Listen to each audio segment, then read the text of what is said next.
1997 সালে জেপি দত্ত প্রোডাকশনের হাত ধরে এসেছিল একটি জনপ্রিয় সিনেমা, যেটি কিন্তু এখনও এই সময়তেও ভীষণভাবে জনপ্রিয়। সেটি হচ্ছে border. Hello guys, welcome to reviewers square. তোমাদের সাথে আমি রৌনক। সো সেই সিনেমাটার একটা সিকুয়েল ভার্সন আসতে চলেছে 2026 সালে, বর্ডার 2। এবং আমরা প্রত্যেকেই জানি বর্ডার সিনেমাতে অভিনয় করেছিলেন সুনীল শেট্টি, সানি দেওল, জ্যাকি শ্রফ, এরকম প্রচুর লেজেন্ড অ্যাক্টররা। এবং এই বর্ডার 2তে অভিনয় করছেন সানি দেওল, আয়ুষ্মান খুরানা, বরুণ ধাওয়ান।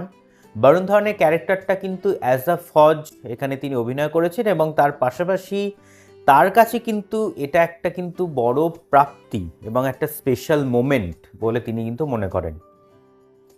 এবং বর্ডার সিনেমাটাতে দেখতে গেলে যে সন্দেশে আতে হে যে গানটা, যেটা কিন্তু সোনু নিগমের কণ্ঠে এবং যেটা এখনও সমানভাবে কিন্তু জনপ্রিয় একটি গান। সো সেই সিনেমার একটা সিকুয়েল ভার্সন বানানোটা কিন্তু ডিরেক্টোরিয়াল টিমের পক্ষে কিন্তু একটা ভীষণ চাপের, কারণ তুলনা চলে আসবে। বর্ডার সিনেমাটা বানাতে খরচ হয়েছিল প্রায় 10 কোটি টাকা, এবং যেটা বক্স অফিসে তখনকার দিনে ইনকাম ছিল 65 কোটি টাকারও ওপর।